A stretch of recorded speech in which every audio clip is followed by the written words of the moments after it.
Hello hello hello hello hello hello hello hello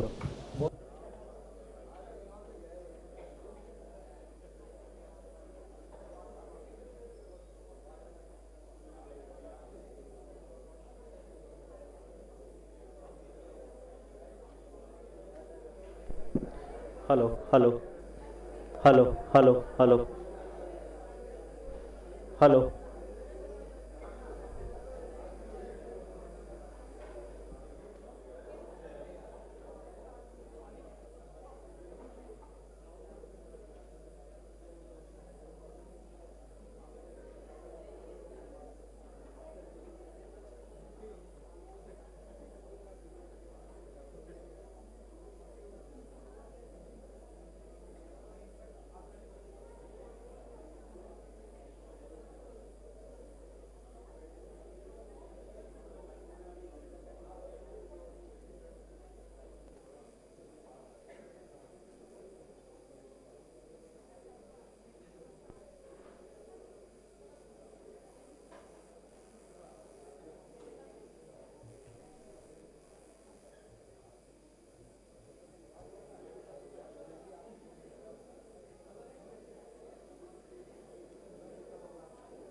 sir सबसे come and light बंद हो रहा है।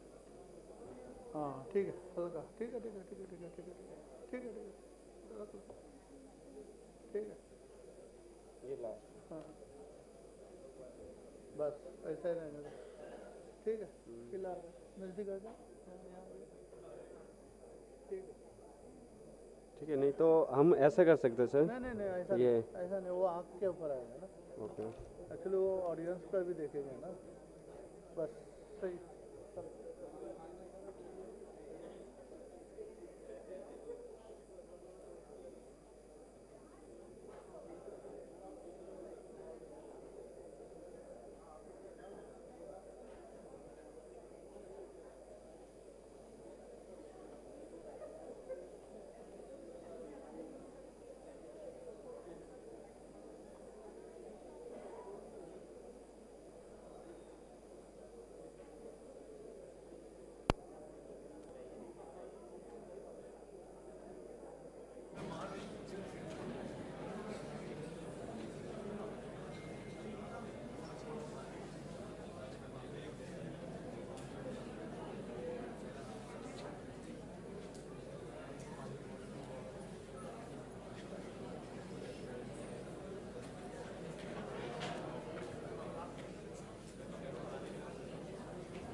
Good morning, everyone.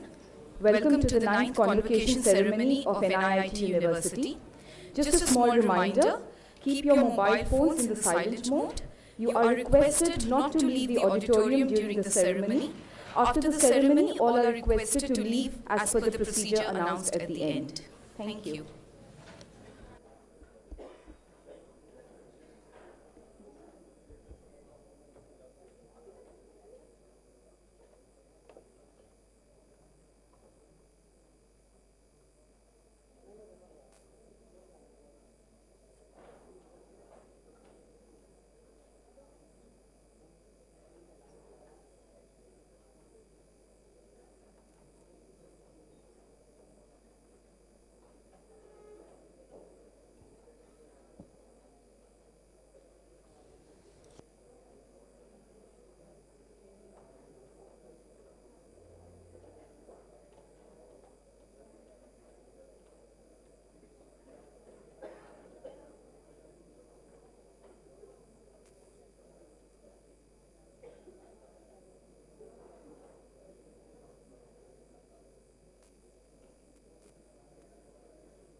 I would request everybody to settle down. We shall be starting the ceremony in about 2 minutes. And just to remind you again, please keep your mobiles in the silent mode. Thank you.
a very warm welcome to all the dignitaries and guests. I request the Honorable Chief Guest, Professor K. Vijay Raghavan, Principal Scientific Advisor, Government of India, Mr. Rajendra Singh Pawar, Founder, NIIT University, Mr. Vijay Tharani, Co-Founder, NIIT University, and Professor V.S. Rao, President, NIIT University, to kindly grace the dais.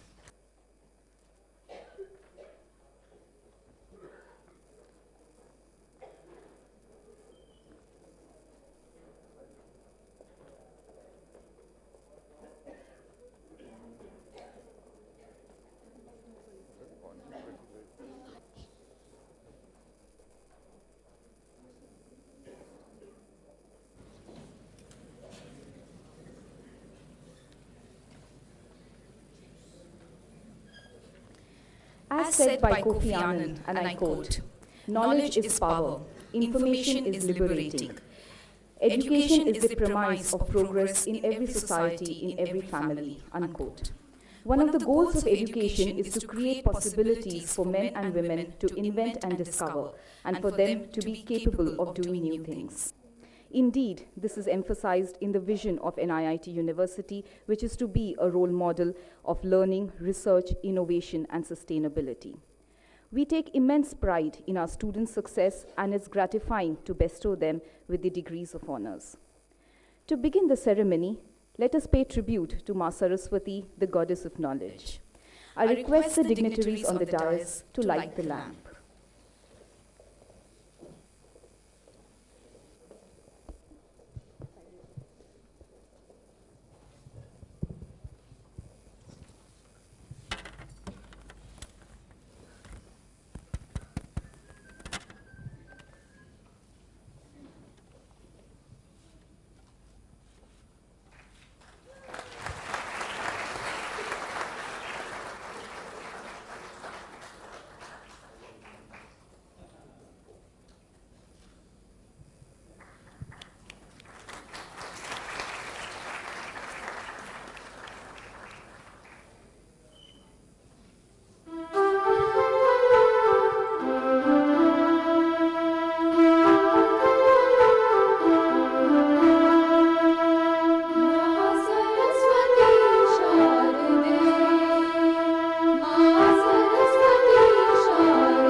Now, I would like to request Mr. Rajendra Singh Pawar, founder NIIT University, to welcome the guests.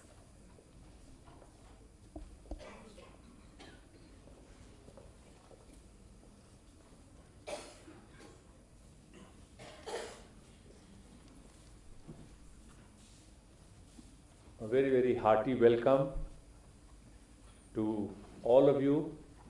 Let me start with the parents and siblings who a few years ago took a risk to send their children to an unknown place. Very hearty welcome. And of course our students, we love to see you come here. We hate to see you go, but we are happy to see you go. And as Vijay Thadani was telling me last night based on his conversations, he says you can't get NU out of you, even you may be going out of NU. So we expect that you'll be with us, but very hearty welcome to all of you. And of course, particularly to our convocation speaker, Dr. Vijay Raghavan, Principal Scientific Advisor to the government, to the Prime Minister specifically.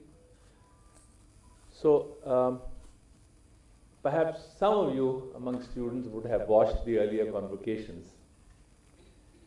And it is a tradition, at least personally, for me to take a few minutes during the welcome address to refresh the minds of everyone in this room on what we consider sacrosanct about this whole idea of the university, which is encapsulated in the 4 core principles.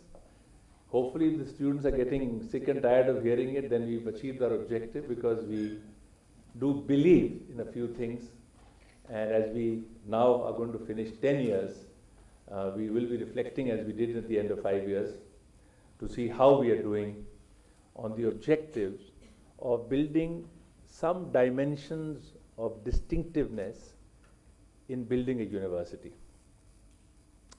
So I'll touch on 3 of them in brief, but the main one that I want to talk about in the presence of Professor Vijay Raghavan is around research, but let me talk of the other things. So the first of the core principles, and core principles, as I said, represents dimensions in which we want the university to become famous and distinctive. The first of them is to be an example of being industry linked. Because the world has talked of the higher education system not fulfilling this need of being linked to the industry or society where students go. So I think we've covered a lot of ground as we hear from other institutions from all over the world who are watching what we are doing as innovations. That for 200 odd graduates who come out every year, about that number, we have more than 500 companies either ready to take students for the industry practice or engaged with us for other activities, placement included. So on that score, we continue to do better than most and better than what we did last year. Also with the industry, we have the industry-linked programs at the master's level, and we continue to work on those, and those are considered exceptions in the higher education space. So industry-linked, well on track, and reaching a benchmark level. Technology-based, again, I will not spend too much, because that's something that the system, the NIIT system, brings to the table and brought to the table. And we continue to do more and more, but that's the easy one for us as well, and something I discussed a couple of years ago, and perhaps I'll discuss again a few years later. The third, very briefly, is about seamless. And seamlessness, I'm sure our students have internalized it, is actually the opposite process to where analysis was important. So all of us were trying to break problems into smaller and smaller problems, going into research, going deeper and deeper, and learning, as we said, more and more about less and less. That was the era of specialization. Now the world has come to realize that too much of sharp focus in each mind created divides in society. So the era of synthesis is upon us now. We're trying to join back the divides in society, and there are many divides. Divides are social divide, the rich and the poor, man and nature. The easiest to comprehend is disciplines that are divided, mechanical, electrical, maths, and so on. That's the least of the problems. But the divides are pervasive. And now we've realized that no problem shows up at our door as a math problem, or a technology problem, or a psychology problem. Every problem is a problem. We have learned subjects in different pieces, but they cannot be solved unless we apply a comprehensive view. So seamlessness is being lived in many ways. And of course, the extreme ways of it is we have a campus next to a hillock and we don't have a wall, so there's seamlessness. We got the Swachhata, we got recognized for what we do, what all of you do for green. Last year in the surprise first time visit of universities to see the Swachhata score. The trees planted, which all of you do, the Community Connect program, getting in touch with nature, and also the fact that I think on gender balance, we among technical institutions are at least 3 times better.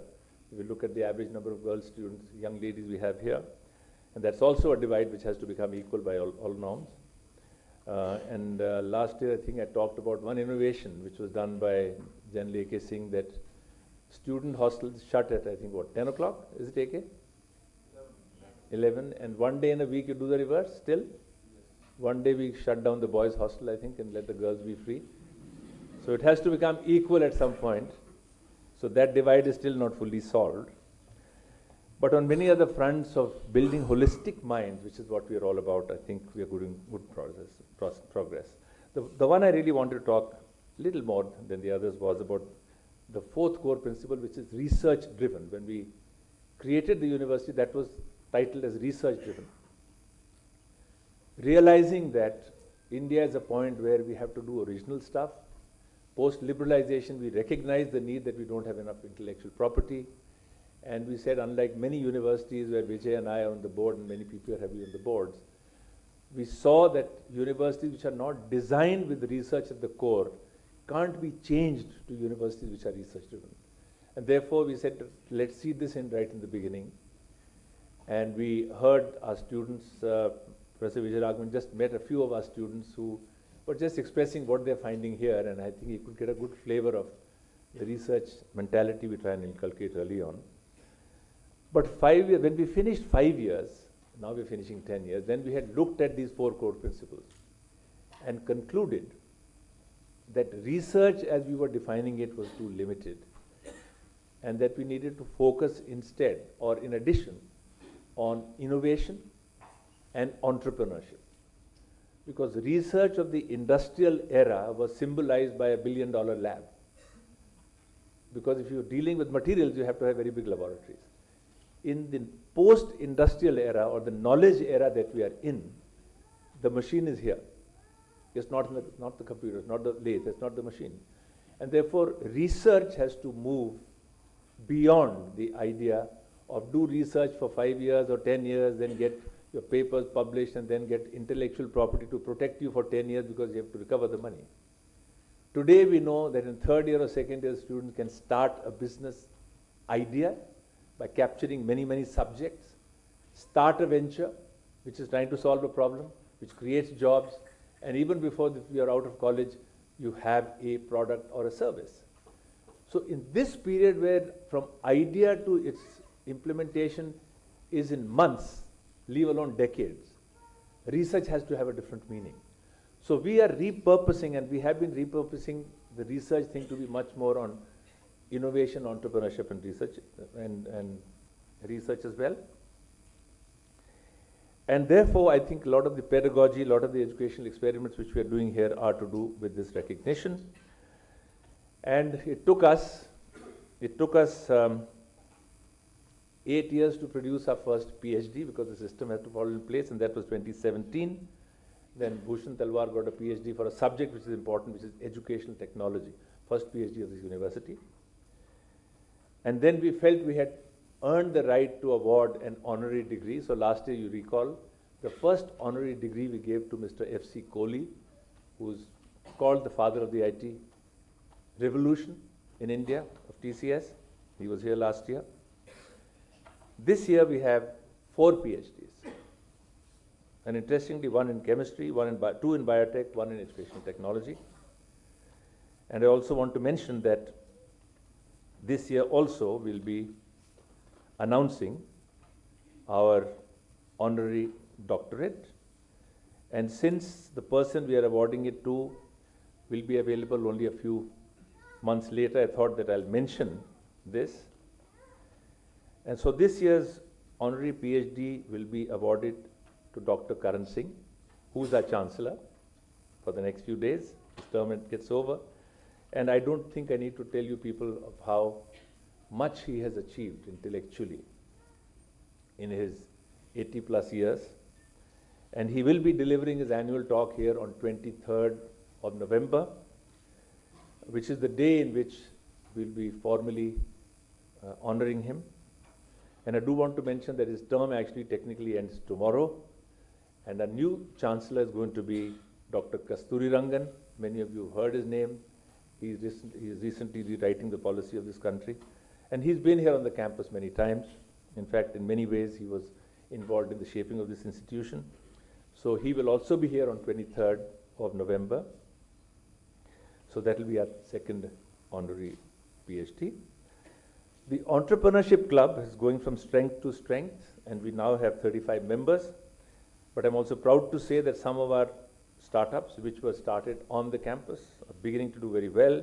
You've heard of the leading drone genius, Atif Khan, 216 batch, passed out, who started the company while he was on campus, doing extremely well, manufacturing in China. There's a big operation in Hyderabad now, and his drones are working all over the world now. Shikil and colleagues who worked on cybersecurity, and all of you recall that he got recognition, continues to get recognition from here, from France, and even PM, a couple of years has rewarded this team. And there's a whole lot of people who are coming out, so our unicorns are on the right track. And we currently have 35 members who are members of the Entrepreneurship Club, and we expect this number will go up because I think the youth of this nation are now enamored by the idea of doing my thing, of the startup. And so we see that gaining momentum.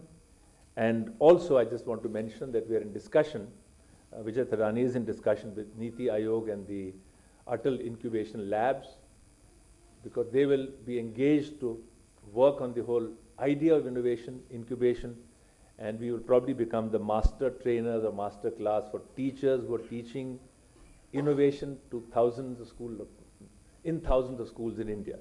So that's another thing on the cards. So a lot of things being done to build research, innovation, entrepreneurship, to bring it mainstream, and I thought I'll make a specific mention of that.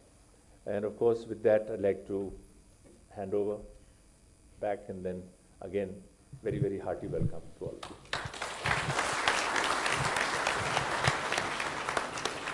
Thank you, sir. I request our Honorable President, Professor V.S. Rao, Chairman, Academic Council, to declare the convocation open. I declare the convocation open. Thank you, sir. All the recipients of the degree of Bachelor of Technology shall rise from their seats. I request Professor S.N. Sharan, Area Director, to present the candidates for the award of the degree of Bachelor of Technology. I request the Honorable Chairman, Academic Council, Professor V.S. Rao, to confer the degrees to the respective degree recipients. Sir, I have the honor to present to you the candidates 101 who are present and 125 in absentia, to whom I know to be suitable as much by character, as much by learning, and having successfully completed the necessary requirements for the award of degree of Bachelor of Technology, and pray that they may be awarded the degree of Bachelor of Technology. By virtue of the authority vested in me by the Act as the Chairman of the Academic Council of NIIT University, and in recognition of your being suitable, as much by character as by learning, and having successfully completed the necessary requirements for the award of the degree of Bachelor of Technology, I confer upon you the degree of Bachelor of Technology and require you that in thought, word, and action you prove yourself worthy of it. BTech 2014, Raghav Mehta.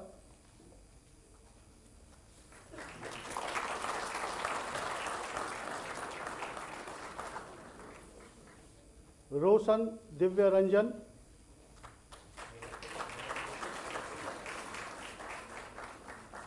BTech 2015, Abbas Kazmi.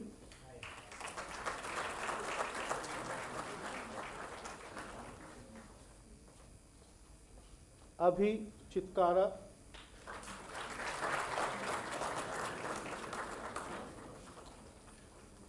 Abhinav Relhan.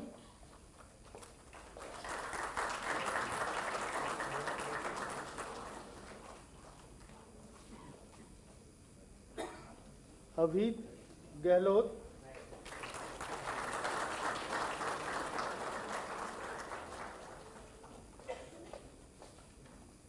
Aditya Prakash.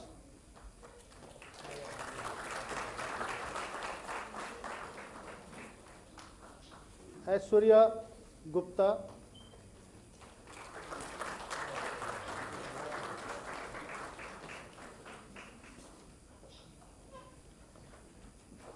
Akash Dalal.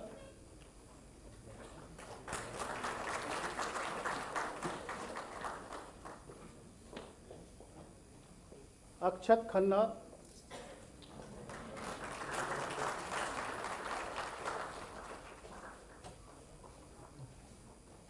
Akshita Singh.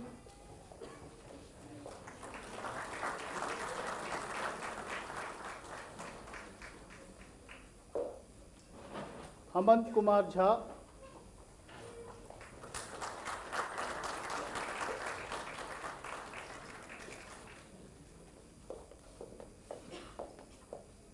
Antara Tripathi.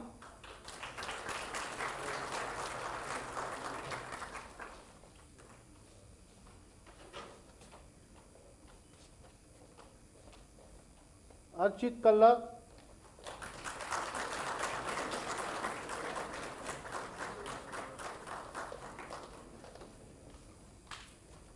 Ashish Gupta.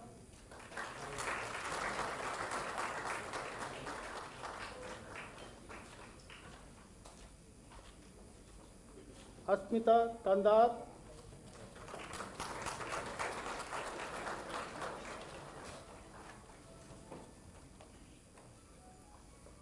Atisha Kudesia.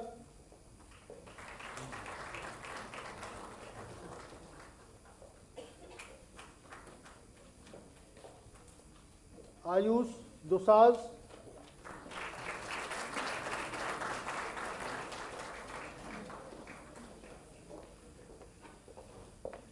Ayushi Goel.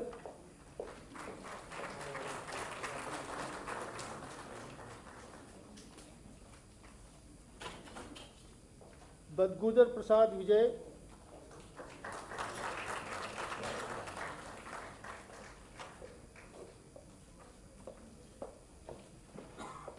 Bathula Nikhil.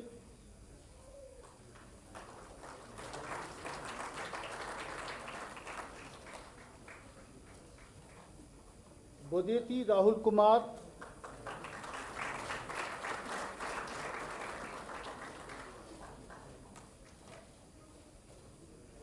SSD Gignas.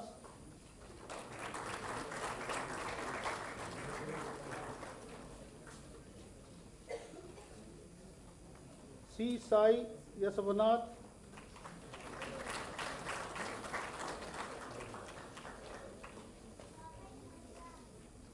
Chakka Rajesh.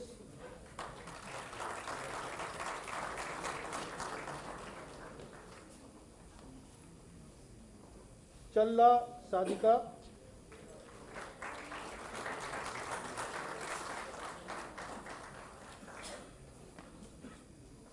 Chapala Sai Soumya.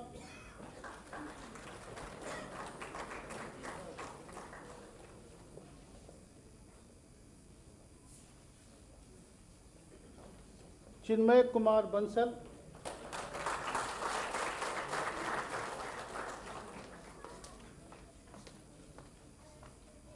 D पद्माकरा Srinivas,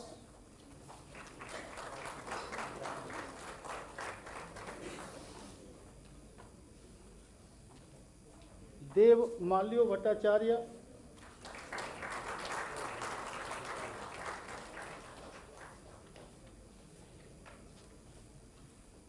Deepak Yadav,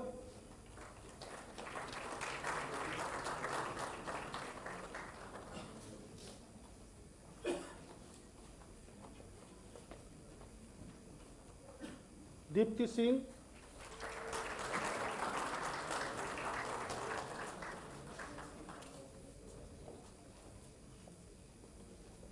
D Shivrama,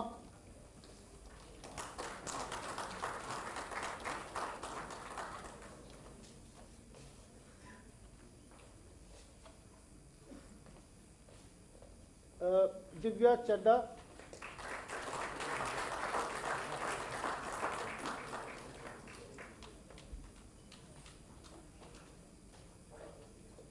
Gaurav Kumar Yadav,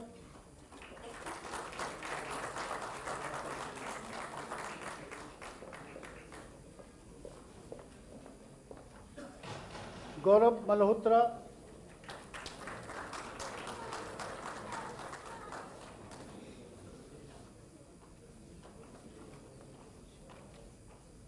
Godavari Siddharth,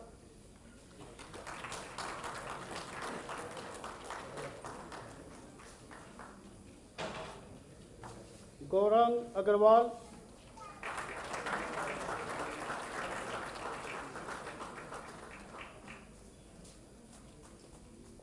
गुलशन सिंह,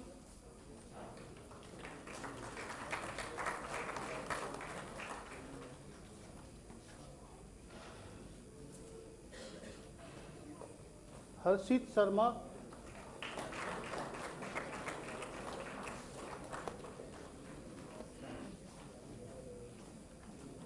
हितेश यादव,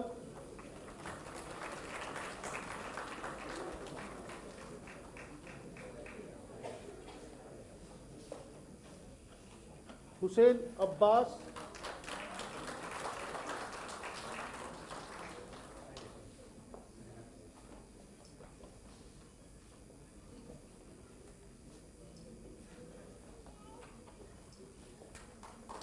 ईसा पाली,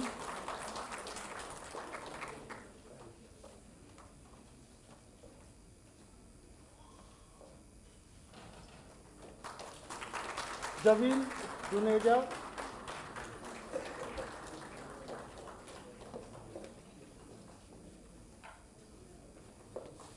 जिज्ञासा,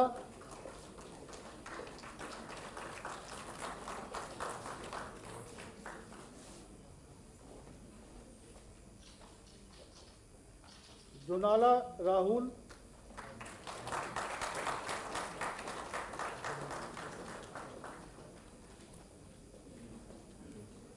काजल चौहान,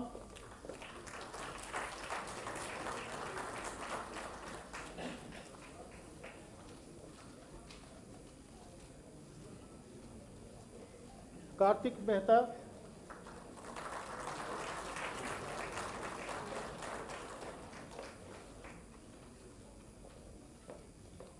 कोटलवार संगमेश,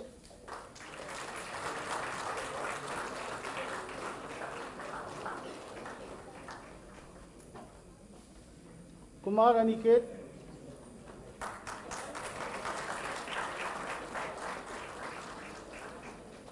कुमारी Renuka,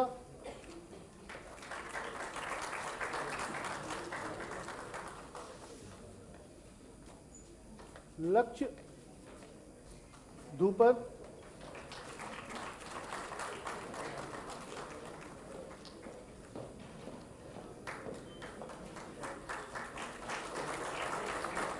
Lavanya P Chauhan,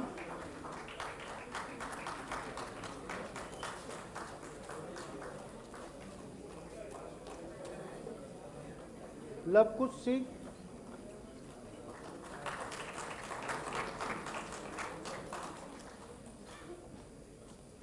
Lisa किसानिया,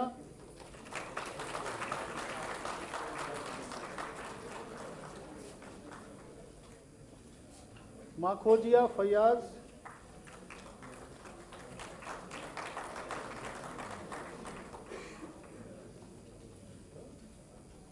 Manik Garg,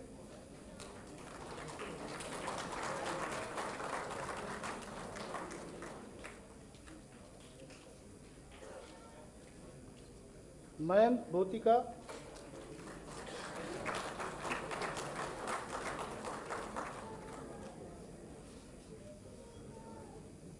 Mayank Gupta,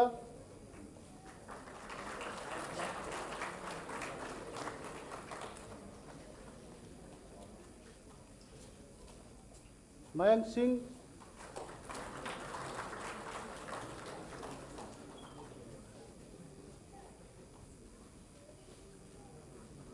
Mohini Malhotra,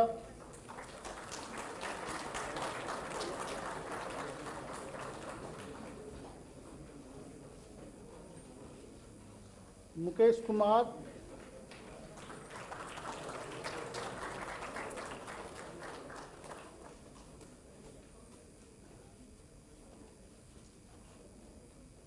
N प्रणीत,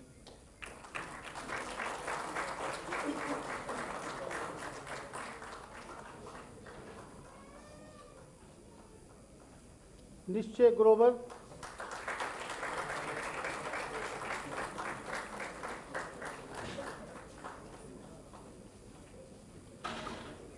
P Sai Giriraj,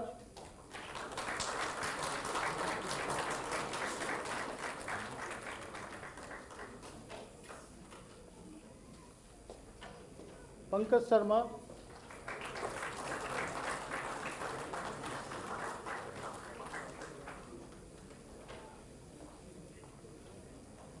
पायांशी Jain,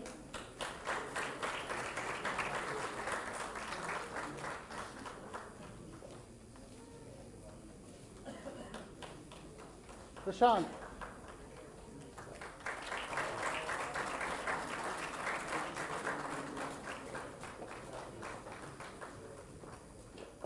प्रतीक झा,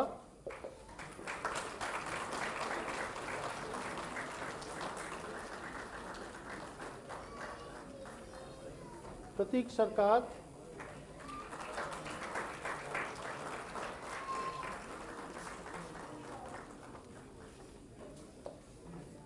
राहुल निक्की,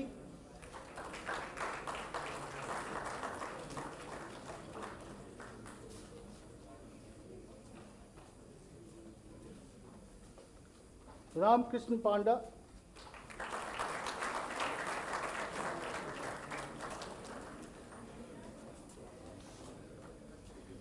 ऋषभ कुमार कंदोई,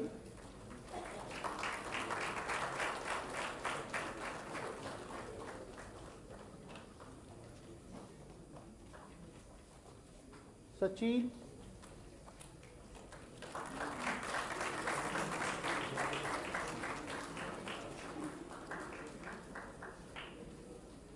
साई शशांक,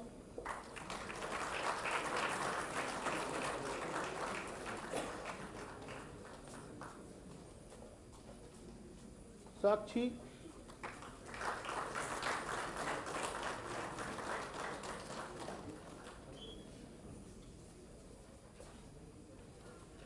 सलोनी सचदेवा,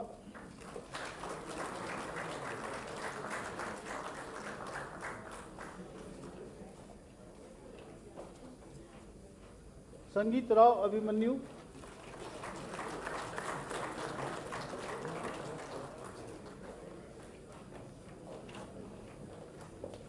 सार्थक Kohli,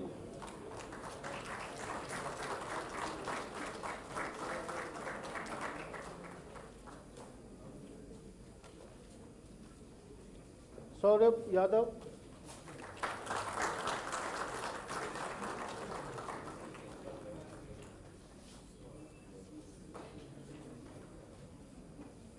Saeed भासिद,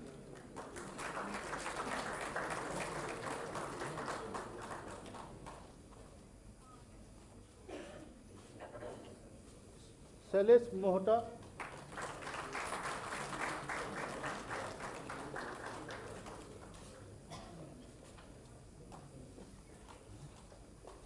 Diksha Swaraj,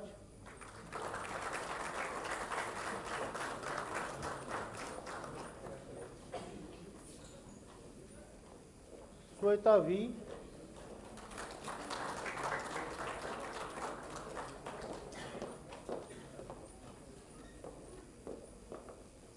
Simran Tiwari,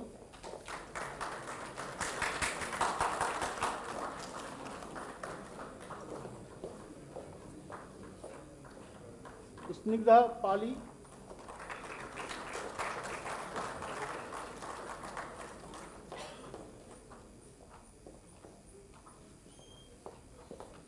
Srishti Kushwaha,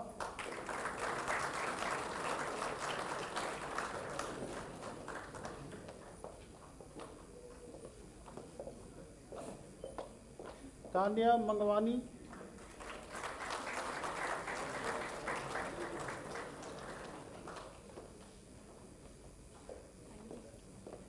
Tanya Tentura,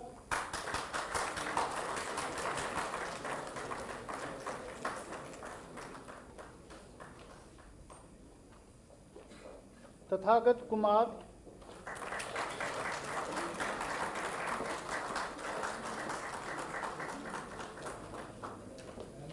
Tulika Singh,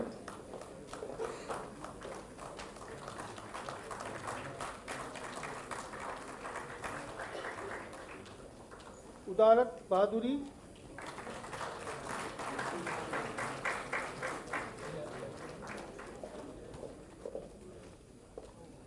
Ujjwal Ranjan,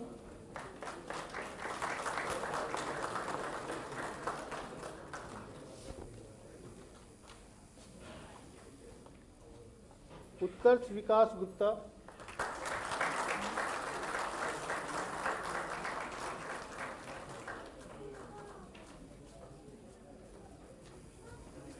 Valamudi Vamjit,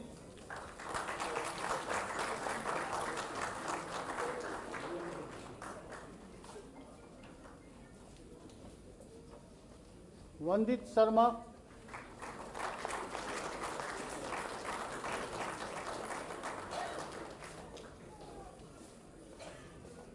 Varun Venkat Krishnan,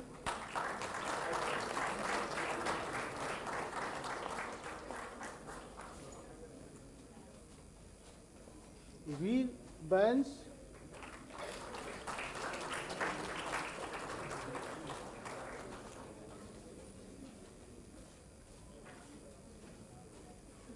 Vimal Patel,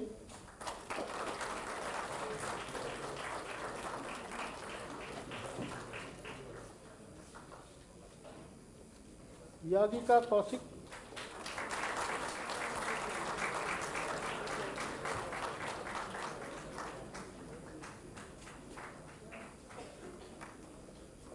Yes Sangai,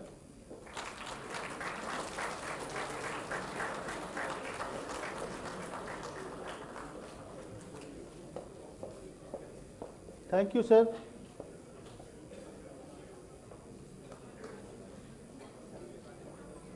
Thank you, sirs. All the recipients of the degrees of Master of Technology, Master of Business Administration in Business Analytics, Postgraduate Diploma in Finance and Banking, and Doctor of Philosophy shall rise from their seats. I request Dr. Shivendra Mathur, Area Director, to present the candidates for the award of the degree of Master of Technology. I request Honorable Chairman, Academic Council, Professor V.S. Rao, to confer the degrees to the respective degree recipients. Sir, I have the honor to present to you the candidates, one who is present and 4 in absentia, to whom I know to be suitable as much by character as by learning, and having successfully completed the necessary requirements for the award of the degree of Master of Technology, and pray that they may be awarded the degree of Master of Technology. By virtue of the authority vested in me by the Act as the Chairman of the Academic Council of NIIT University, and in recognition of your being suitable as much by character as by learning, and having successfully completed the necessary requirements for the award of the degree of Master of Technology, I confer upon you the degree of Master of Technology and require you that in thought, word, and action you prove yourselves worthy of it. MTech GIS 2017, Avantika Sharma.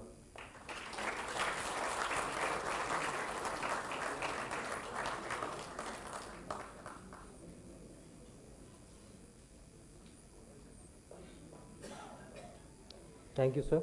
Thank you, sir. I request Dr. Shivendra Mathur, Area Director, to present the candidates for the award of the degree of Master of Business Administration in Business Analytics. I request the Honorable Chairman, Academic Council, Professor V.S. Rao, to confer the degrees to the respective degree recipients.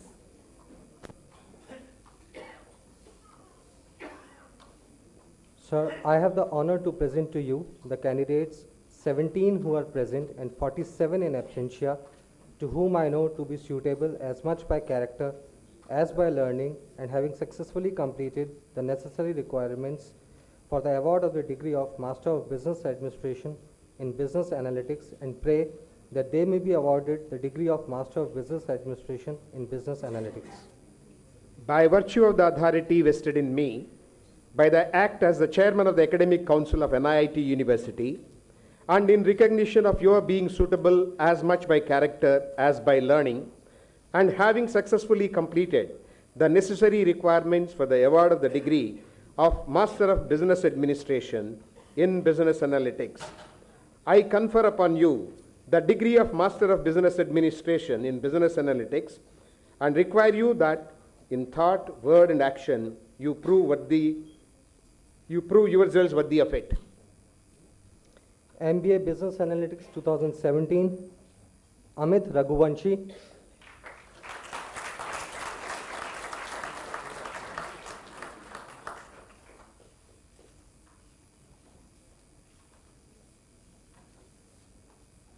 Ankit Joshi.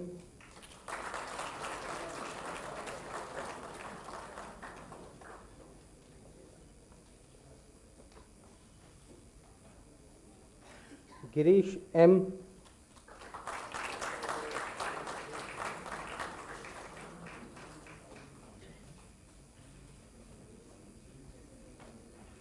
Harsh Vardhan.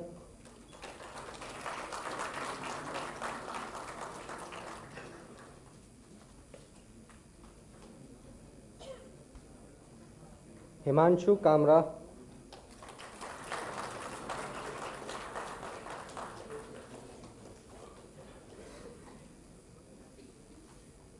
Himanshu Kanwar.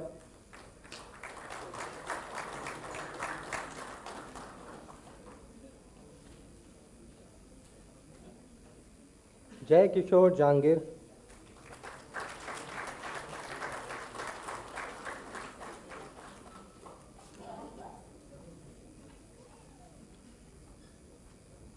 Mahesh Kumar Yadav.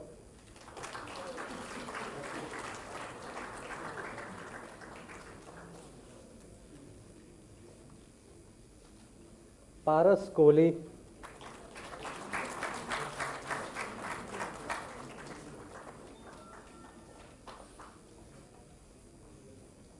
Sachin Baweja.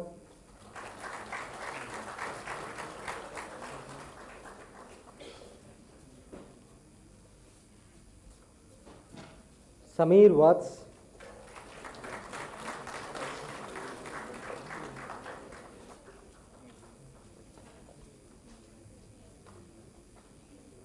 Saurabh Kumar Gautam.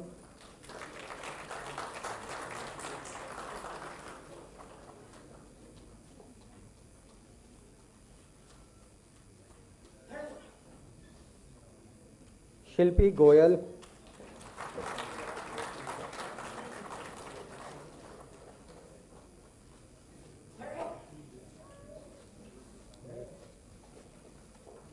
Siddharth Verma.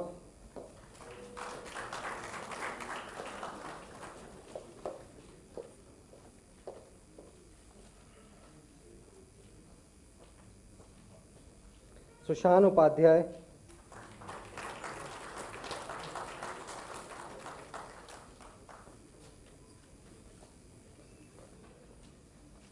Vamsi Yera.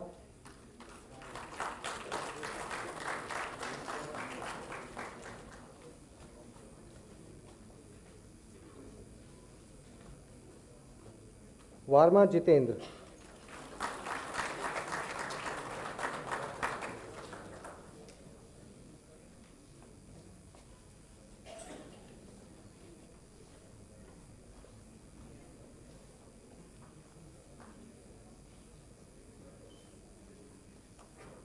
Thank you, sir.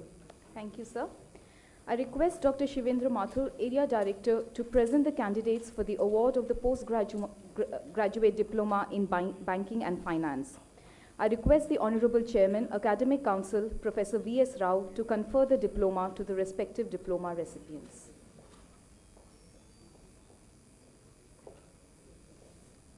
Sir, I have the honor to present to you the candidates 9 in absentia to whom I know to be suitable as much by character as by learning and having successfully completed the necessary requirements for the award of the Postgraduate Diploma in Banking and Finance, and pray that they may be awarded the Postgraduate Diploma in Banking and Finance.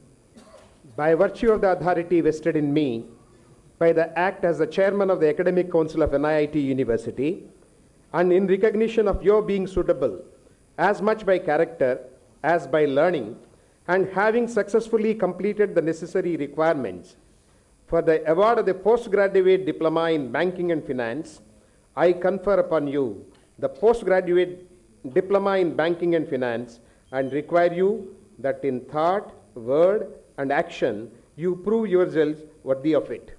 Thank you, sir. Thank you, sir.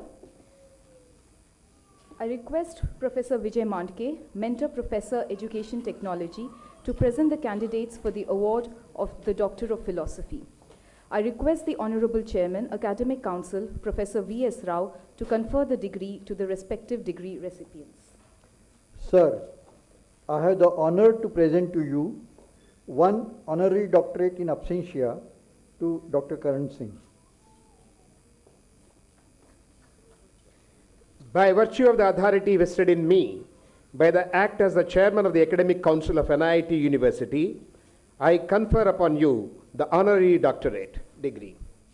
Sir, I have the honor to present to you candidates 4 who are present, to whom I know to be suitable as much by character as by learning, and having successfully completed the necessary requirements for the award of the degree of Doctor of Philosophy, and pray that they may be awarded the degree of Doctor of Philosophy. By virtue of the authority vested in me by the Act as the Chairman of the Academic Council of NIIT University, and in recognition of your being suitable as much by character as by learning, and having successfully completed the necessary requirements for the award of the degree of Doctor of Philosophy, I confer upon you the degree of Doctor of Philosophy and require you that in thought, word, and action you prove yourselves worthy of it. Alka Devi.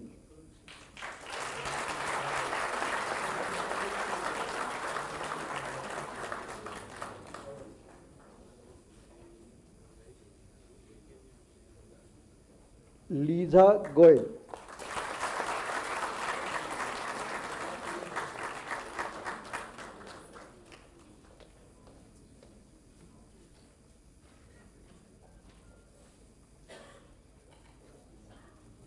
Uday Kranti.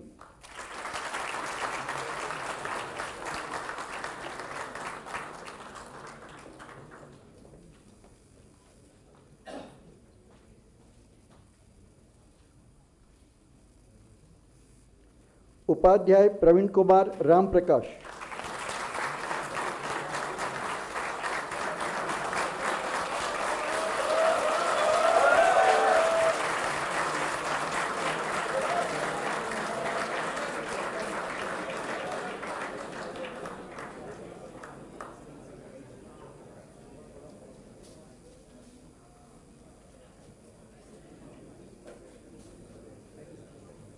Thank you, sir. Let the oath be administered. Now I would like to call upon Rishabh Kumar Kandoi to lead the oath.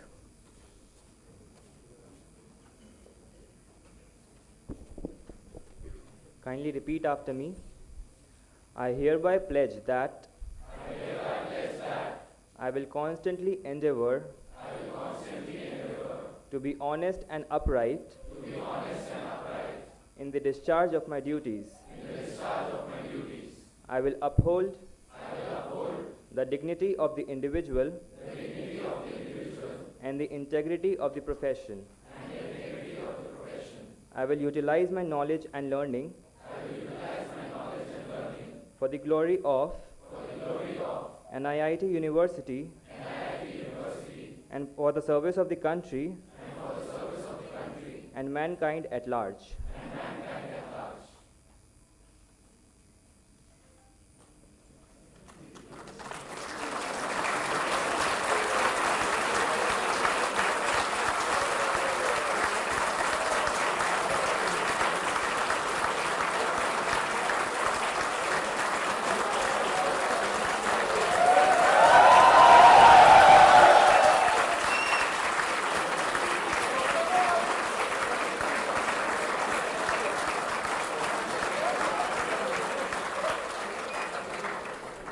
All the recipients of the degrees are requested to be seated. Thank you, sir. Thank you, sir.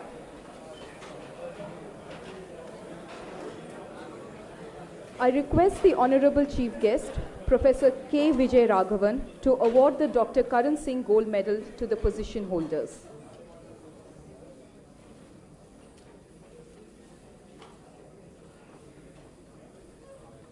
Rishabh Kumar Kandoi for standing first in the Bachelor of Technology 2015 batch.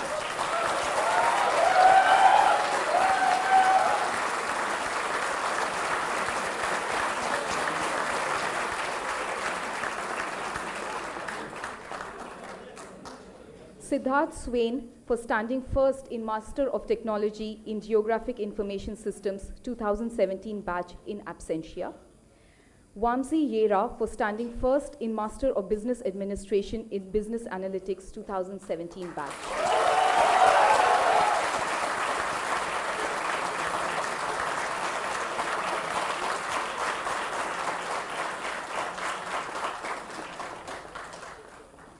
We would like to announce that the Ram Rajendra Malhotra Medal 2019 goes to the all-rounder graduating student of Bachelor of Technology, Miss Antara Tripathi, 2015.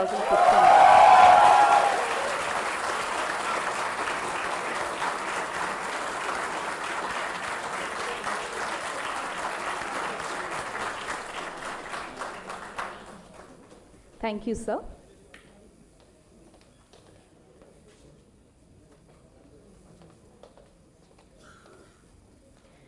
I would now like to request Mr. Vijay Thadani, co-founder NIIT University, to introduce our chief guest.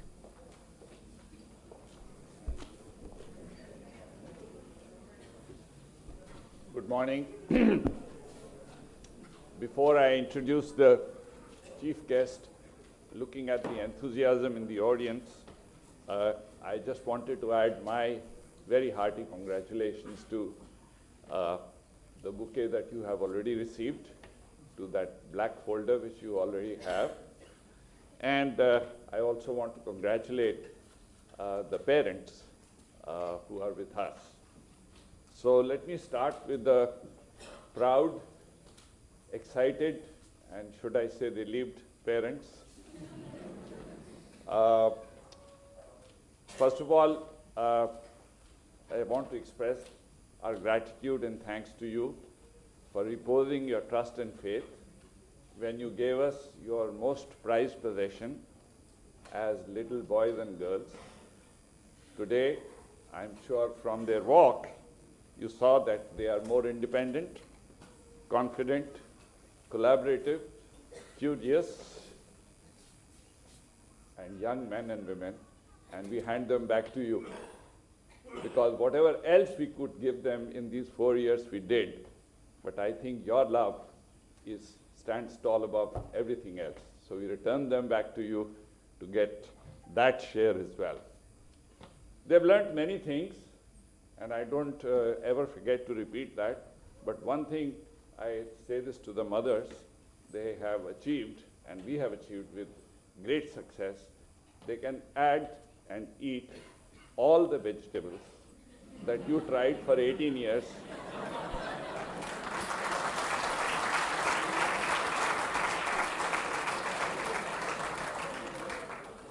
we took only first 7 days to resolve that issue.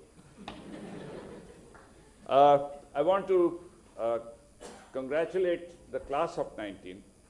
I think you are a brilliant, well-rounded class. I was mentioning to you last night, we were looking at the dispersion of your grades and how they are, as well as the work that you've done in the co-curricular activities. And I felt that, and the research papers that you have presented and some of the research projects that you have done.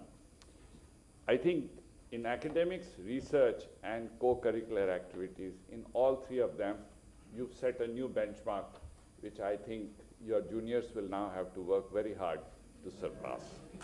So congratulations.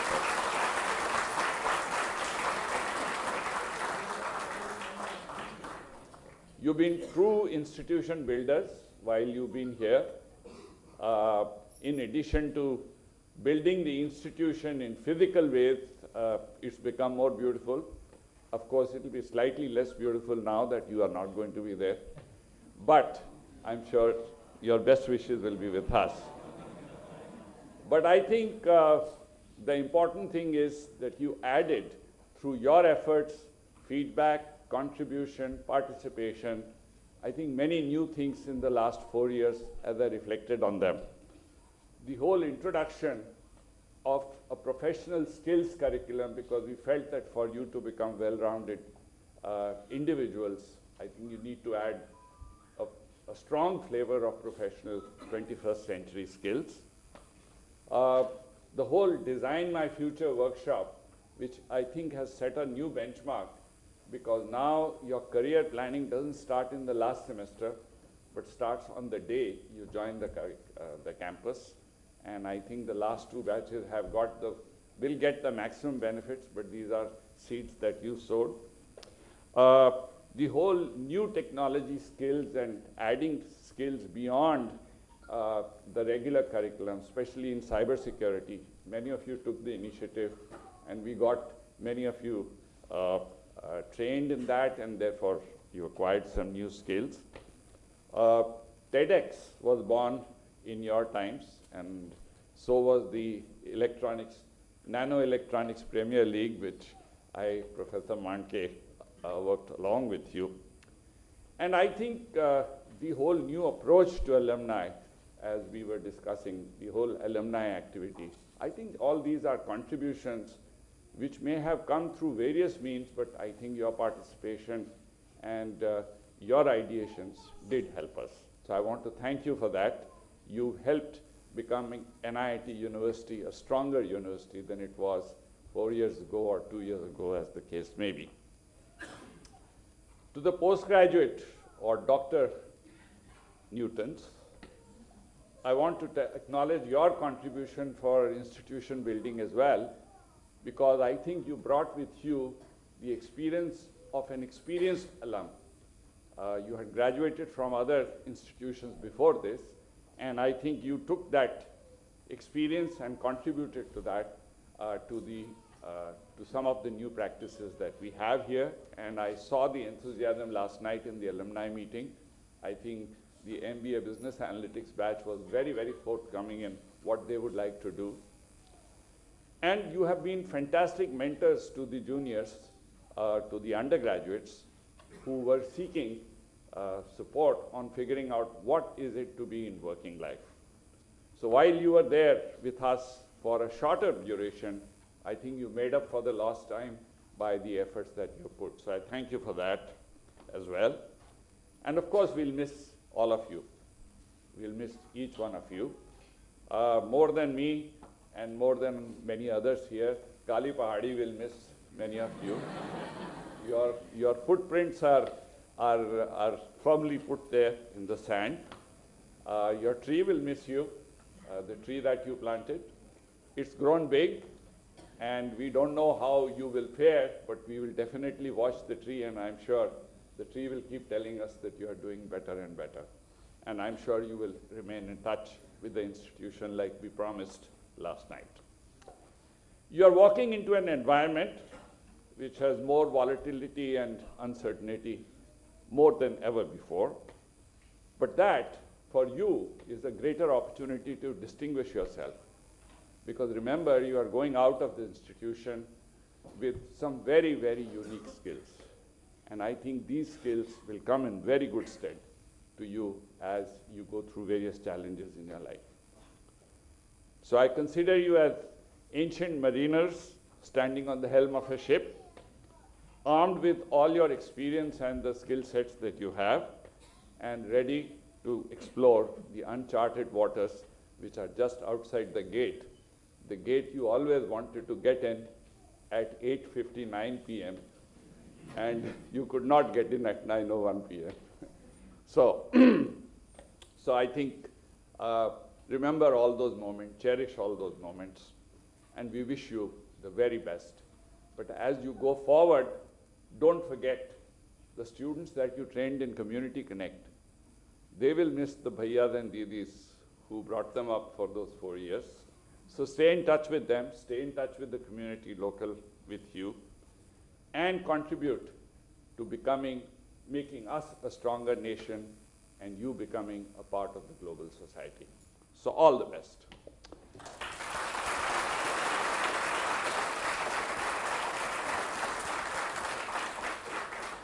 Now I have the great honor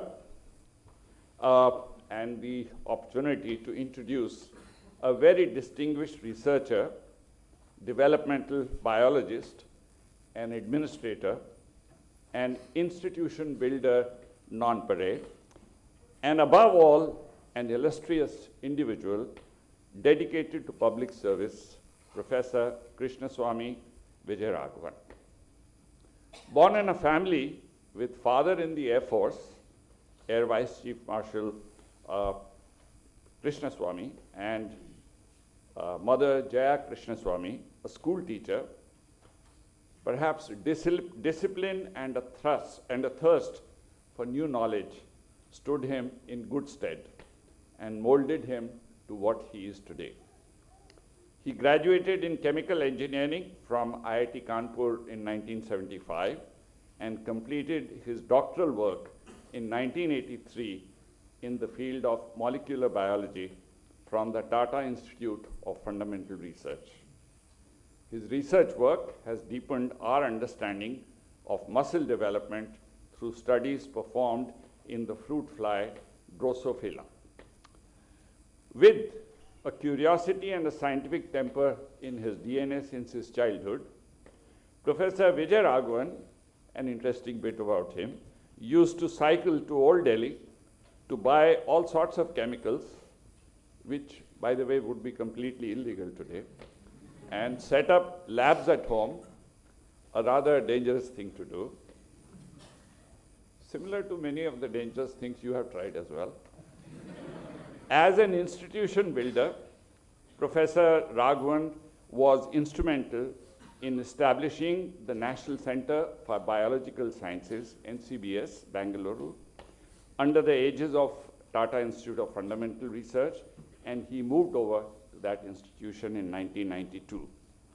He also served as Secretary, Department of Biotechnology, Government of India, and was the director of the National Center for Biological Sciences, Bangalore, where he continues to be a distinguished professor.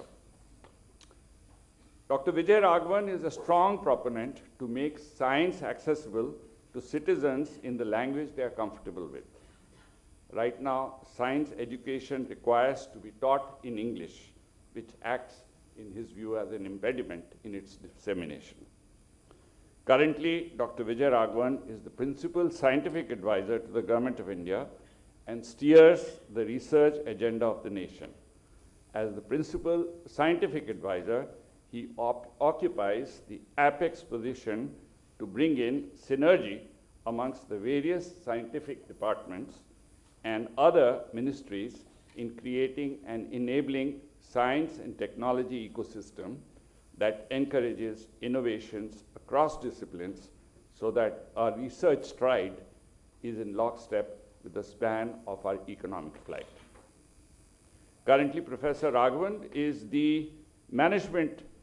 on the management board of the International Center for Theoretical Sciences, ICTS, of TIFR, and of the TIFR Center for Interdisciplinary Sciences in Hyderabad. Dr. Vijay Raghavan is also the director of the Center for Cellular and Molecular Platforms. He is a member of the Board of Governors of the Okinawa Institute of Science and Technology and the Advisory Committee of Genelia Farm Research Center of the Howard Hughes Medical Institute.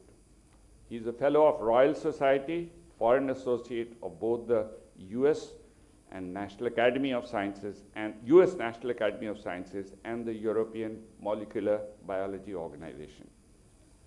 Another interesting part, in recognition of his contribution towards advancement of knowledge, a new species of gecko, a nocturnal and often highly vocal lizard, was named after him as Hemidactylus Vijay Raghavani, in very unique honor.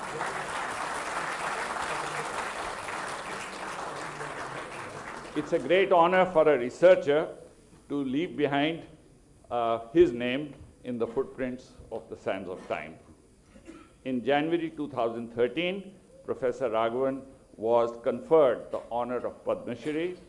He is also a recipient of the Infosys Prize in the Life Sciences category in 2009. Ladies and gentlemen, put your hands together as I present to you Professor Krishnaswamy Vijay Raghavan.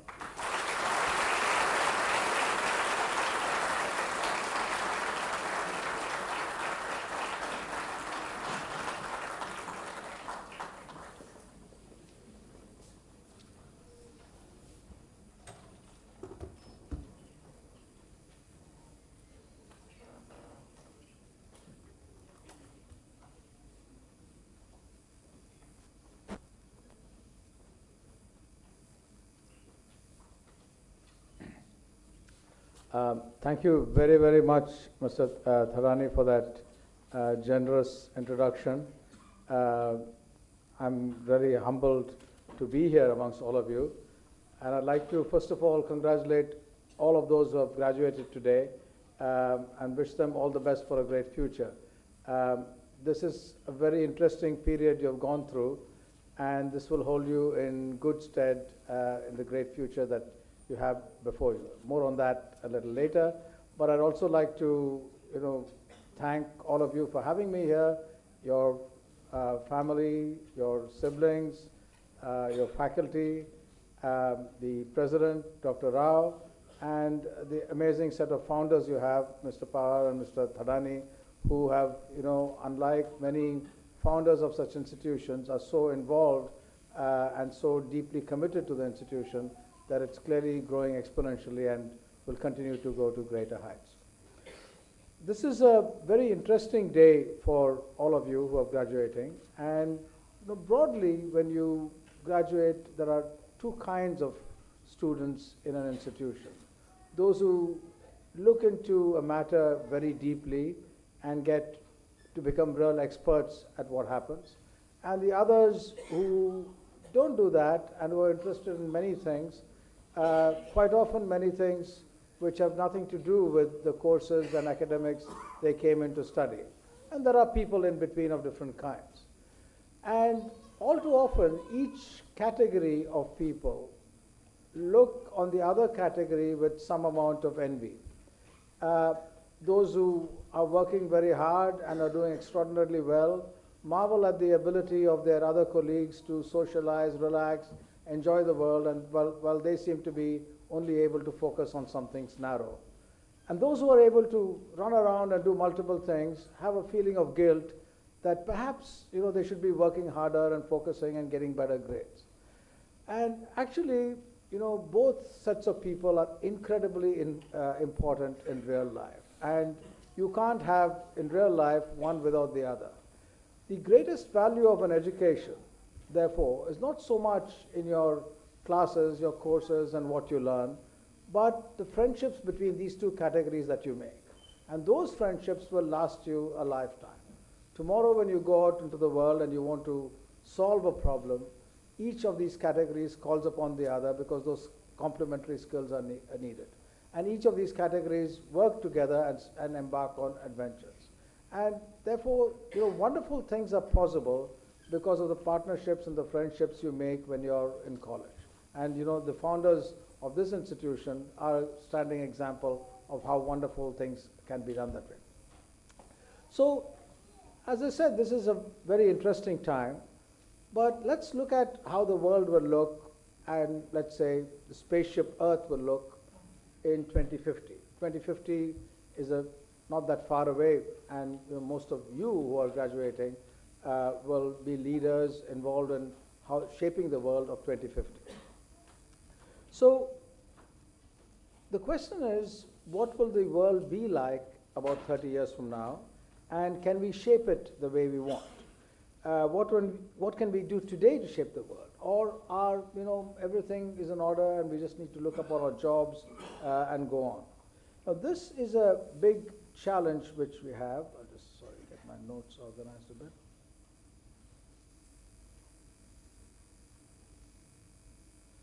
Yeah. So this is a big challenge which we have, and the question is that, is there a particular role for you as young Indians in this world today? And as I was telling some of you just a little earlier this morning, that the world has changed so dramatically that there's a role for knowledge-driven technologies in a big way, and more on that a little later. But there's also a great responsibility because of a large young demography that Indians have for the world. Now the Earth was born about 4.5 billion years ago, and the Sun and the solar system a little earlier before that. Amazingly, life originated on Earth not too long after the Earth was born, perhaps a few 100 million years or a billion years later, and that origin of life is something which is perhaps certainly very, very unusual in the universe, could even be unique. And we know very little about how that origin of life actually took place. And that's an area of great research and work being done. But be that as it may, when life originated at t equals 0 on that wall, most life forms were unicellular, such as bacteria, and they dominated all life on Earth. And even today, several billion years later, most life on Earth are unicellular organisms. But something interesting happened over these hundreds of millions of years. As these hundreds of millions of years went by, you had the origin of multicellular organisms by accident, and these multicellular organisms took on extraordinary shapes and forms, such as we have, but these shapes and forms came about several hundred millions earlier. And these shapes and forms became more and more complex, and they were moving around. There are plants, there are animals, and therefore all this complexity which we see today is a descendant of all these life forms which were there early on. Now this means two things. This means that we have a shared chemistry with the origin of life on Earth. And therefore all organisms have many, many similarities. But there's another beauty which comes across. This chemistry is connected by the thread of DNA, because we know that these changes in all these organisms which allowed them to evolve, and the changes within organisms which allowed us, for example, to look and be similar or different from our parents or from our children, these changes are due to changes in one molecule, DNA. DNA is the foundation of all chemistry of all life, and variation in DNA results in variation in life. But this is a very deep statement, because this means that if you want to study, for example, and understand cancer or how to make a new strain of rice or wheat, you can learn the fundamentals by studying any organism. For example, one of the best understood genetic causes of cancer is a gene called wingless or Wnt.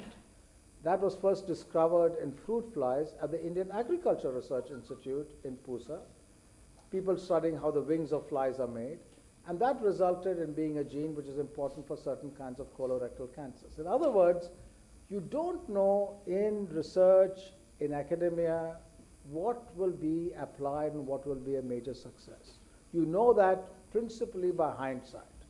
So it's like winning a lottery ticket, winning a lottery. You can't buy the winning ticket. You buy many tickets and you win the lottery. So academic work, research is very important, and life allows that research to be connected in multiple ways. Now coming back to 2050, if you go to these big 4 companies as they're called, PricewaterhouseCoopers, McKinsey, and so on and so forth, and ask them, how will the world look like in 2050? And they will give you an analysis. They'll say current economic trends are such and such. These are the industries which are growing. This is the kinds of changes you'll see. The emerging economies of today, China, India, will be major leaders, and the leading economies of today will be further behind. And these are the kinds of policy changes which are needed for these economies to do well and so on. So from an economic perspective, the world looks extraordinarily rosy for these growing economies, particularly such as India. India would be, probably the 3rd largest economy by 2030. But if you look at it from another perspective, there is a big challenge which we have. And these other perspectives are the following. Us as humans, where do we stand in 2050? How does the climate look like in 2050? How does the environment look like in 2050?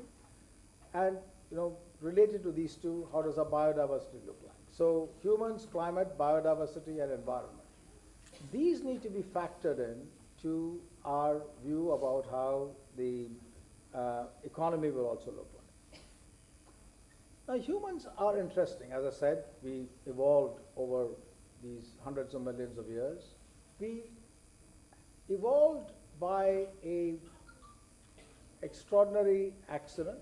65 million years ago, an asteroid crashed on Earth, and that killed most of the dominant life forms on Earth and caused enormous climate change.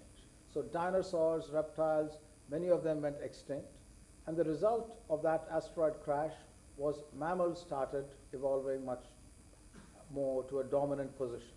And amongst those mammals, eventually humans evolved. As humans evolved over these 200,000 years ago, 2 other things from our dominance happened. We had, by accident, the ability to oppose thumb and forefinger. So we can hold things. And we can, if you're a professor, you can throw a piece of chalk at a student, right? This ability, no other animal has. This allowed us to make tools. The other ability we got was to use fire. This allowed us to pack a high-protein diet, high-calorie diet in a single meal. All other animals our size or larger have to be constantly eating. That's why their brain is not as large as our brain, proportionate to our body. Humans have the largest number of neurons because they can actually pack in a lot of nutrition disproportionate to their body size, and they can make tools. The third consequence came from a sound box, which allowed us to articulate language, and the connections of that sound box to the brain, which allowed us to process language, allowed us to make tools and process information about tools. So the evolution of the brain, because of our nutrition, disproportionate to other animals, and our ability to make tools and language, has made us an extraordinarily different creature from all other life on this planet. All other animals are on this planet and aim, quote unquote aim, to survive and pass their genes to the next generation. Survival is the key for all animals and plants, bacteria, all organisms. For humans, it has moved from survival to becoming the agents of change on the planet. So while we were an accident of evolution, and we were one of the many objects painted on this canvas of Earth, today, because of our ability to have language and manipulate tools and to engineer nature, we have become the painters who wield the paintbrush on this canvas. So there's an enormous responsibility which we have. So this has resulted in the current period called the Anthropocene, meaning humans are the ones who hold the future of the planet. And there are different thoughts about when the Anthropocene started. One view is that it started in January 2015, on July 16, 1945, when the first atomic test in New Mexico was done, that left an imprint showing how humans' domination of the earth could come about. Now, as we evolved culturally with language and the tools to understand nature, our curiosity allowed us to ask questions about the origin of the universe, life, and try to understand life and so on. So as we understood nature's engineering by looking at geology, by looking at the cosmos, and by looking at by having agriculture and looking at biology, we started to engineer nature. And the result of this was we have moved from becoming understanders of nature's engineering to engineers of nature. And a significant component of that is the way our brain has evolved. Now, in other words, we have moved from being survivors on this planet of the apes to have created something which I call the planet of the apps. And this is a very interesting point because in today's education system, we no longer need to be no longer need to feel inadequate in not knowing any subject. Even as I'm speaking to you right now, if there are terms which I use which you don't understand or you're curious about and you want to see whether it's an original thought of mine or of someone else, you can use your smartphones and Google and figure out what's happening. And there used to be a time about 10 or 15 years ago when people used to say, please put your phones away and pay attention to your teacher. Now that's no longer the situation. Teachers like their students to be interacting with the whole world when they're talking because that makes for a more interesting question. And more importantly, it allows all students, independent of what their interests or capabilities are, to participate in their own way in whichever conversation or class that's going on. So this has resulted in, when you normalize for social, cultural, economic factors, the average IQ today having gone up rather substantially. So in other words, if you administer an IQ test today to students and administer the same to students 100 years ago, normalized for all the other variables and changes which have taken place, students today are much more intelligent than students earlier. That's because our brain is no longer just this. It is an extended brain which has the whole universe, your neighbors, and so on. So that's something which is an extraordinary change. It's not just by conversation, but by information that we have changed dramatically. Now, one of the other consequences of this evolution of humans and us being engineers of nature is climate change. The Earth's climate has changed throughout history, and as I told you, there are many reasons for changes, such as an asteroid crashing, sunspots, changes in the solar temperature, orbits, slight change in the sun's orbit can make dramatic effects on Earth's climate. And there have been multiple ages of Earth's change, multiple periods of climate change in Earth's history. So 650,000 years ago, there have been about 7 cycles of glacial advance and retreat. So climate change is not something unusual, but it's usually on a very long time scale. What has happened as a consequence of human intervention is a dramatic change in a very short time scale. So for example, 16 of the 17 warmest years in the last 136-year record have been since 2001. So temperatures are rising. If you look at sea levels, they're rising. Snow melts in the Arctic and Antarctic, they're rising. And our data on this is no longer done by experiments on the ground alone, but by extraordinary remote sensing manners, such as through satellites and so on. So for example, there's a satellite called a Gravity Recovery and Climate Experiment, GRACE, which there are 2 satellites orbiting the Earth, and their distance between each other is fixed to about 1 hair's width. And as it goes up and down, as it views mountains or changing sea levels, one satellite will rise and the other will compensate to have the distance between them absolutely the same. And that can allow you to measure very precise levels, changing sea levels, how mountains and glaciers are changing and so on. And so these kinds of methods give a global picture of what's happening, and it's not a nice picture at all. So all the Arctic melting and so on, and sea level changes are rather drastic.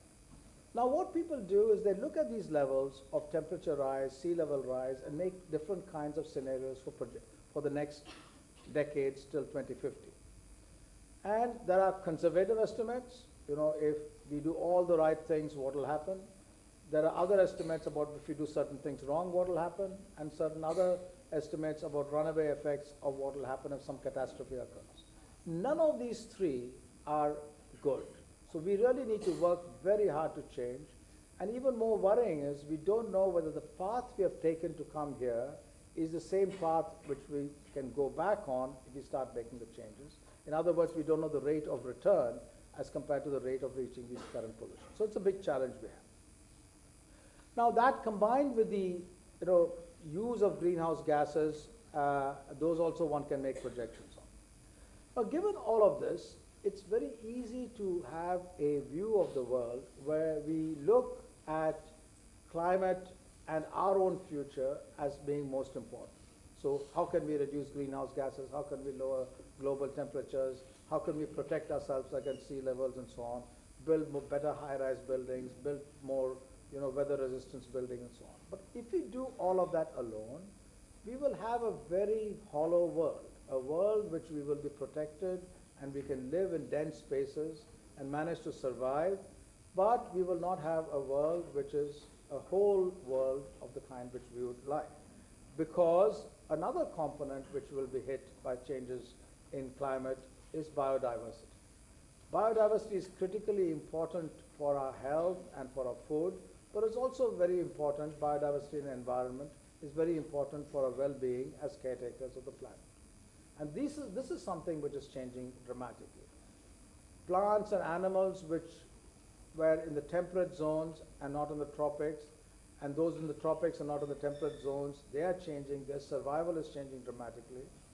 Many diseases which are ordinary and not a big deal will become very serious diseases. My favorite example is about an antelope in Kazakhstan. The Saiga antelope is a very hardy antelope and lives in very rugged conditions, and a large number of its offspring each year die. But a few years ago, a much larger number started dying. And the reason for that was discovered a couple of years ago, and this is good research, good detective work, is that a bacteria which was in the nasal passages, a commensal bacteria, because of a 1 degree rise in temperature in that region in Kazakhstan, invaded the insides of the antelope into the bloodstream and killed it. So something which is normal, residing in you without any problem, changes in external conditions can dramatically make them very dangerous. So diseases which don't have to emerge from strange forests and strange contexts, they can emerge from around us. So this is a very serious issue of climate change and biodiversity. Finally, our environment. We have paid scant regard to our commons. So we look after our houses, our campuses, and so on and so forth. But if you go to Delhi and see the Ghazipur landfill, or you go to the Barapula drain, or you go to the rear of the Taj Mahal, or to the Kuam River in Chennai, or to the lakes in Bangalore, they are environmental disasters. And these environmental disasters in the context of climate change, in the context of dense populations in cities, are not only an eyesore, but they are a health hazard, and they reflect a lack of social commitment to our well-being and our future. So if we are to be caretakers of the planet, we not only need to look after ourselves, which is very important, and just as they tell you in aeroplanes, if there's a crisis, put the oxygen mask on your face first before saving others. So it's important for us to have a good education and a good view of our future. But once you do that, you have to also have a way by which you look after and look after the whole planet. So what do we as citizens do? We have extraordinary strengths as in our institutions such as this, in our major science institutions, our legal institutions, and so on and so forth. So that's terrific. But if we want to secure our future, we must interact with the world outside, just across our borders. And the concept of your university to be connected is a critical component of that. And I would say that your interactions with your young students and children in your neighborhood is one of the most important things in your coursework. And that's something which is very, very critical, by the way. But so that connection of us, of our institutions with our society is important. We all too often in that connection worry a lot about how industry is changing, how AI and machine learning will dominate the world and so on. But in many ways that's an opportunity that allows our institutions to have learning in these kinds of areas, computer science, mathematics, and so on, which can integrate into manufacturing and address problems such as our environment, our biodiversity, and climate change onto scale. I'd like to stop here to end by giving you a metaphor for what the situation in India is today and what we can do to change it. India is in many ways a salt and pepper mix. A salt of difficulty, poverty, challenges in health, agriculture, and so on. And a pepper which is extraordinarily wealthy, well-educated, can speak multiple languages, can connect to anywhere in the world, a great economic engine. So we are France and Germany on one side, and a sub-Saharan Africa on the other, mixed in a salt and pepper manner. But however much water you pour on this, the pepper will not dissolve into the salt. So our great institutions have, over the 70 years of independence, the Indian Institute of Science, the Tata Institute of Fundamental Research, our IITs, I say are a short walk from India. They're very close by, they are in India, but they're not embedded in India. This is what we need to change. It's not a good thing or a bad thing. This isolation has resulted in extraordinary expertise, and grinding this pepper to merge with the salt today can take that expertise into our people in an extraordinary manner. India is one of the few post-colonial countries in the world, perhaps the only one, where we can understand every science, every technology, every legal bit anywhere in the world. We have an extraordinary number of young people who are very talented, who are getting the best possible training. And if this pepper grinds and mixes with the salt, all of this can transform not only India, but the world. Thank you very much.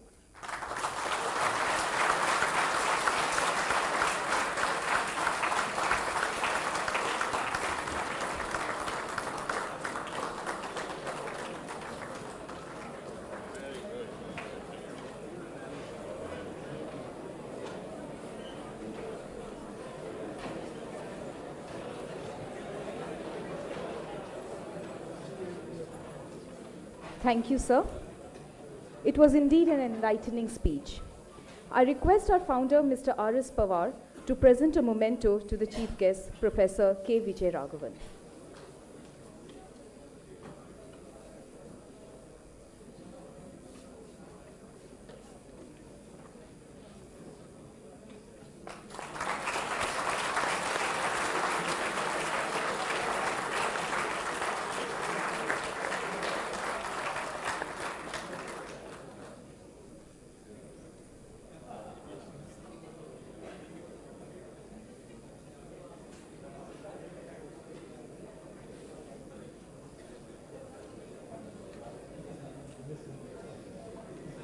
Now I request Professor V.S. Rao, President NIIT University, to present the vote of thanks.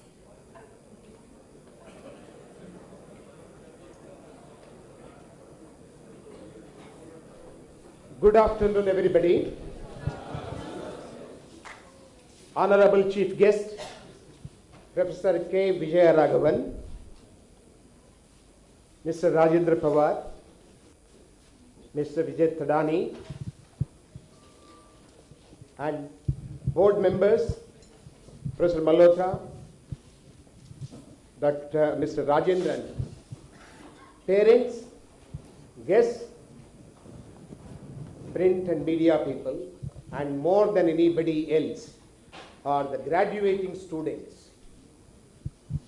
It is indeed a great moment. It is indeed a very important milestone in your life. I am honored to be a part of this graduation ceremony and also to propose vote of thanks. I would like to recall my meeting with Professor Vijay Raghavan. I was mentioning to him, this is the third time I am repeating, 2 decades ago at NCBS, when I was the Dean Practice School of BITS Pilani, to start practice school for BITS students. Within few minutes it was closed, and since then, number of students have been benefited. So how engineers can become biologists? He is the role model. Normally engineering people think it is very difficult to learn biology. You can see how this chemical engineer has transformed himself into an eminent developmental biologist. Sir, while listening to you, I was reminded of another student of BITS Pilani who did his electronics course, BE Electronics, then went to US for doing MS Electronics and did PhD in MS Electronics, published a book in electronics. At the age of 35, he changed his career to medicine. Today, he is professor of medicine at Harvard Medical School. All this is possible because BITS Pilani has introduced a general biology course way back in 1972. And this university, right from the beginning, has made general biology a compulsory course. In fact, when I was at Ohio State University, the president was asking, how was it possible for BITS Pilani to introduce general biology course? How could you convince your engineers, Dean Engineering, etc.? So they were all amazed, and we are proud here at NIIT University for having started biotechnology department right in year 1 and produced PhDs in biotechnology and published papers and having grants and introduced general biology. So you are all going to work at the interfaces, especially for you people. The real life world is ill-defined, highly complex. So it requires very high order analytical skills. It requires communication skills. Okay, it requires lot of cooperation skills.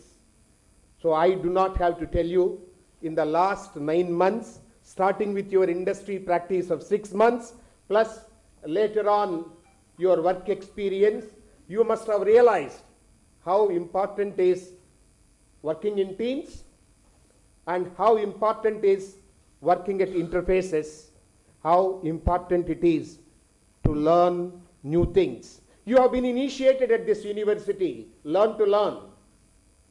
So you are confident that you can do anything. So with this confidence, you should be able to take any problem, tackle any problem.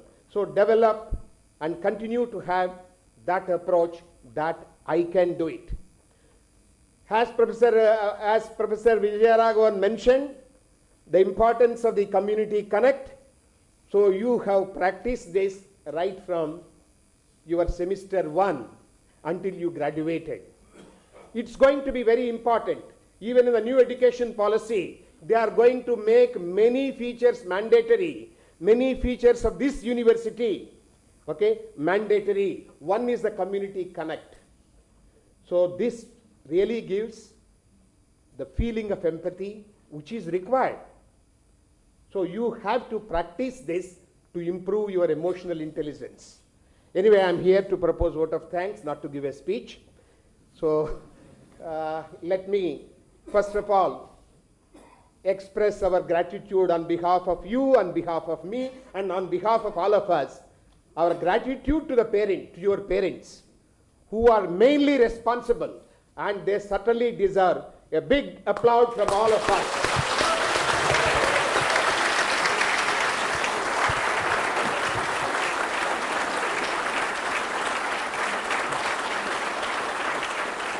So thank you. So right from childhood, all of us have drawn many resources from the nature, okay? Starting from parents, starting from communities. Now the time has to come. The time has come that we have to give back to the community. Please develop this particular thing in your thing. You get extreme happiness. You will not get happiness from any other thing, okay? You may have any amount of money, wealth, but you will get the great happiness by giving it to the community. So continue to work. So I would like to place on record, okay, our gratitude to all those people who have worked for making this convocation function a great success. Many students, okay, voluntarily, so they have worked day and night. So you can see when you have entered AC1 or outside here, what they have made. And in the, not only in decoration, in many other things. All this has been organized, sir, by our students in the front end and our faculty working at the back end for organizing this function. So my sincere thanks to all our staff who are all here, and the faculty members and the student representatives who have worked day and night to make this function a big success. Thank you all.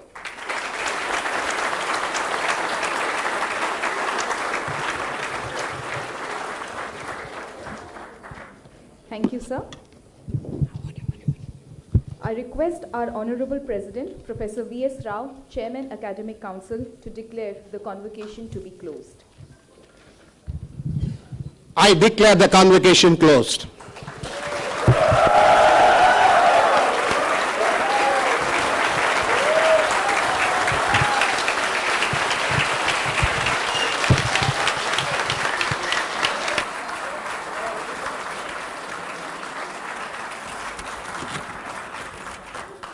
To conclude, we would wish our students to follow what Rabindranath Tagore said, and to quote, "The highest education is that which does not merely give us information, but makes our life in harmony with all existence."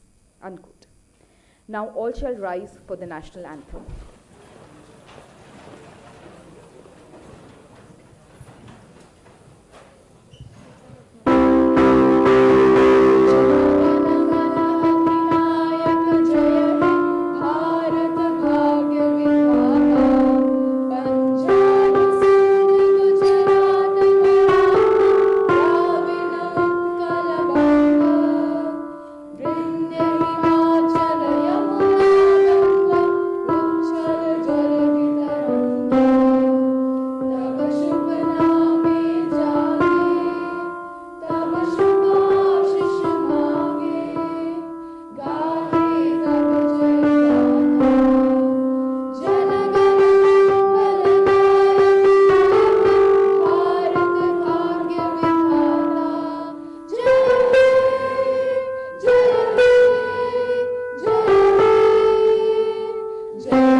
Thank you all for gracing the occasion and blessing our graduates in this grand event. I request the dignitaries to proceed from exit 1 for a group photograph. Others are kindly requested to remain seated till the dignitaries leave.